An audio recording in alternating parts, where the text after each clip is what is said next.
We begin CBS2 News at 5 with breaking news. A deputy-involved shooting at the LA County Sheriff's Lakewood station. Stu Medella is live in Sky 2 with more. Stu? That's right. A deputy-involved shooting happened here at the Lakewood station. This is going to be the 5100 block of Clark in Lakewood. We understand that a employee was actually attacked by somebody here on the property. Now, we understand when we say employee, this person is not a law enforcement official. This person works here at the station. So apparently there was some sort of confrontation between these two people, and a deputy stepped in, and unfortunately one shot was fired. Now, as we understand it, also both those persons, the suspect and the victim, were taken to a local hospital. Detectives are here on the scene right now, and they're working the case. We hear that there will be a press conference later on this evening. Live in Sky 2 over Lakewood, I'm Stu Mendel. Back to you two in the studio. All right, thank you, Stu. And more breaking news, a stinging legal defeat for an agribusiness giant.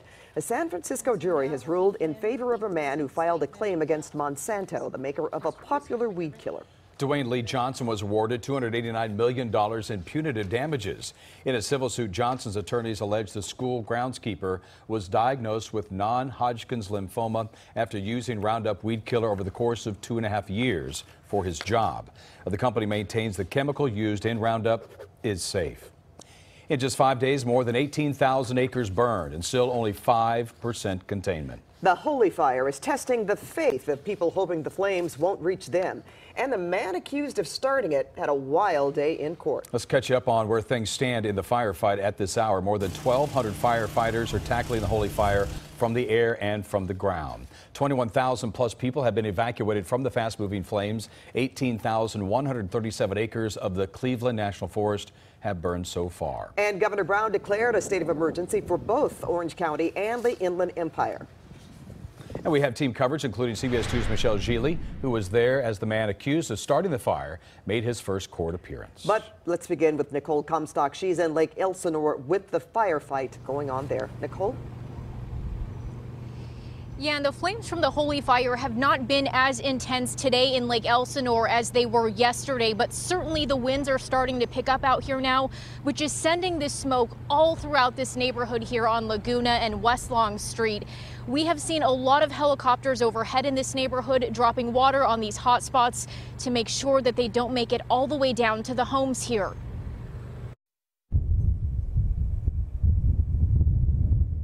Aircraft painted a perimeter of fire retardant around homes in Lake Elsinore Friday, playing a game of cat and mouse with the holy fire. Helicopters dropped water high above Ortega Highway as hand crews worked on hot spots in steep terrain, and firefighters protected evacuated homes near Grand Avenue, but flames continued to creep downhill. And it looked like a scene out of an apocalypse movie. Jay Ellis is still reeling from the firestorm that flared up overnight in Corona, burning up to backyards on Echo Canyon Drive in Horse Thief Canyon. The wind sent heavy furniture and appliances up into the air, neighbors say, damaging roofs like a tornado hit. And it honestly felt like my house was being attacked, and my garage, I could feel everything getting pelted. And when my uncle ran outside to grab some stuff, he got burned and singed across his cheek. This has been an unpredictable battle because of what firefighters call the Lake Elsinore effect. It creates hard down canyon winds in the afternoon heat and then reverses course at night, sending the fire back upslope toward the Riverside Orange County divide. The fire went down, was flaring up, went down, flaring up. And here in Lake Elsinore, neighbors anxiously watched as aircraft soared over their homes, dousing fast approaching flames with all they had. And we're starting to see the smoke out here plume up black again, which is not a good sign. It might be that something else is catching on fire over there in the brush. And CAL FIRE tells us that they are expecting this fire to continue burning new ground overnight, potentially making its way into the Orange County subdivision of El Carrizo Village. So there's still a lot of steep terrain out in this area that's very hard for firefighters to get to. But we have started seeing bulldozers go up the hillside here and some hand crews, so we know they're making some progress. Reporting live in Lake Elsinore, Nicole Comstock, CBS 2 News. An outburst in court today by the man accused of starting this devastating fire. He went before a judge this morning after refusing to leave his jail cell yesterday. And CBS 2's Michelle Gili is live in Santa Ana to show us what happened today. Michelle?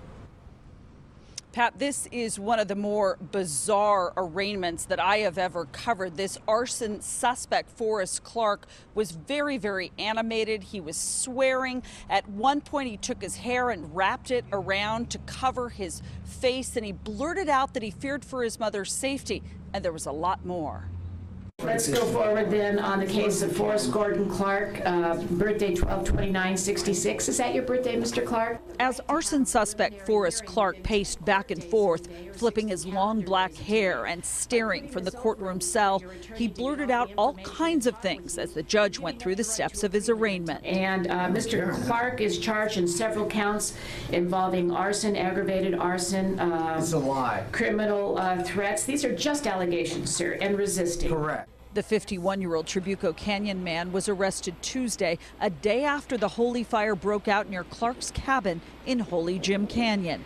Then he claimed to know nothing about how it all started. Do you know how this fire started? I have no idea. I was asleep. I had 2 earplugs in. The volunteer fire chief in the remote area of Orange County says Clark sent him an email last week warning that the canyon would burn.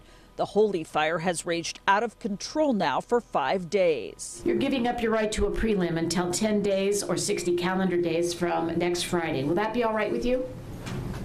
I comprehend. I do not understand, though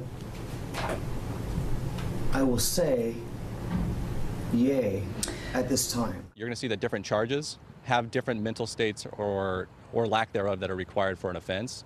And in this case, what we charged him with were crimes that we felt we could prove beyond a reasonable doubt. Forrest Clark's bail remains at $1 million. May I pay for that immediately? Can we please have a bail? Can I post bail? Also set on the 17th? Yes, bail. No, I can handle $1 million right now, easily.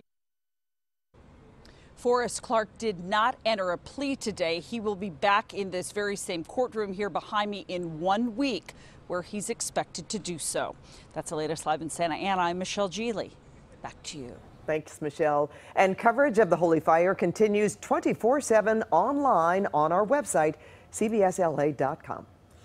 More breaking news from the Bay Area, where a judge has thrown out a plea deal in the ghost ship fire case. That means the two defendants, Derek Almina and Max Harris, will go to trial.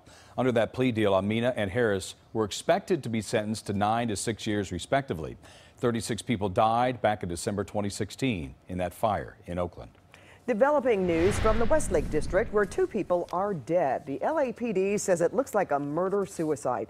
It happened in the 1700 block of James M. Wood Boulevard. Police were responding to reports of a shooting. When officers arrived, they found a man and a woman dead inside the apartment. The victims are believed to be in their 60s. A shooting spree in eastern Canada taking the lives of 4 people, 2 of them police officers. Gunfire erupted early this morning at this apartment complex in the town of Fredericton. Now, police put the area on lockdown until they caught the suspect, a 48-year-old man who they say suffered serious injuries. Fallen officers, 45-year-old Lawrence Costello, a 20-year veteran, and 43-year-old Sarah Burns, a 2-year veteran.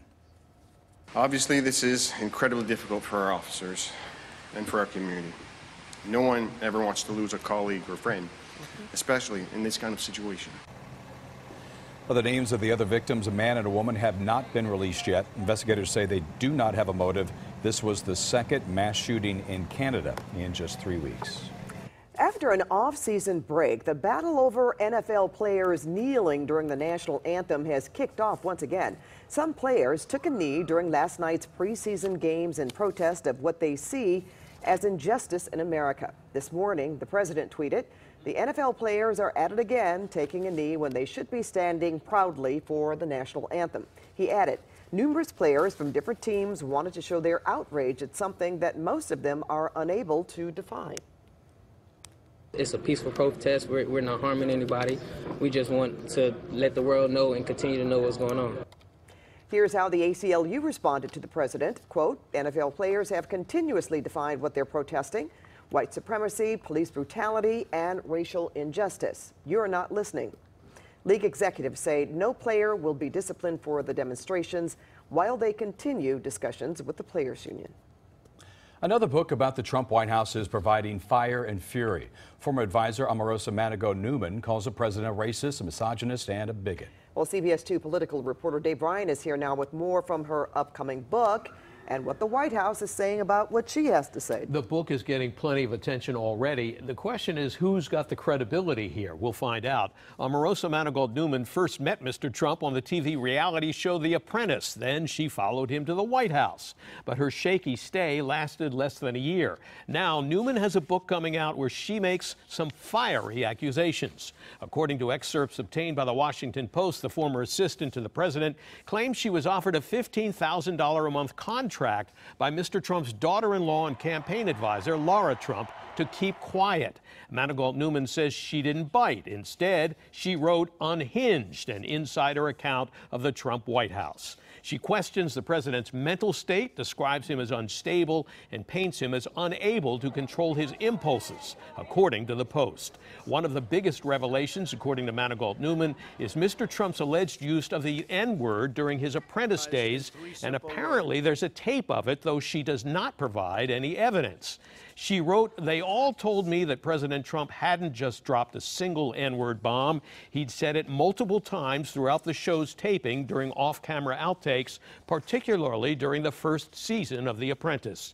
Newman added, "All we need to remember is that Trump loves the hate. He thrives on criticism and insults. He delights in chaos and confusion. Taking to Twitter to call him names only fuels him and riles his base. To disarm him," she said, "starve his ego, don't feed into it." The White House quickly firing back. Press Secretary Sarah Sanders said this book is riddled with lies and false accusations. It's sad that a disgruntled former White House employee is trying to profit off these false attacks, and even worse, that the media would now give her a platform. Also, so far, no one from The Apprentice has confirmed or denied Newman's accusations. Actor Tom Arnold, a former Trump friend who was also on The Apprentice, said back in July he has proof the president said the N-word multiple times, but he never revealed it. Arnold is pressuring Apprentice show creator Mark Burnett to release those behind-the-scenes tapes. So again, credibility here is really the problem, and we'll find out. We'll hear more about that book, that's for sure. Oh, you bet. Right. No right. question. Thanks, Dave. Okay. Well, speaking of politics, President Trump's nominee to be the next Supreme Court Justice, Judge Brett Kavanaugh, will start his Senate confirmation hearings September 4th. Hearing is expected to last 3 or 4 days. 53-year-old nominee spent 5 years in President George W. Bush's White House before serving 12 years on the U.S. Court of Appeals for the D.C. District. Well, a big push is underway to hire more Border Patrol agents. Ahead, why some officials say they aren't sure they can meet the demand. Plus, the final frontier, how you could help the Space Force. And NASA has its eyes on the sun. It launches a mission tomorrow to get closer to the star than ever before. See the technology meant to keep it from going up in flames. Wow, look at that, out by Catalina. Coming up, your forecast is on the way.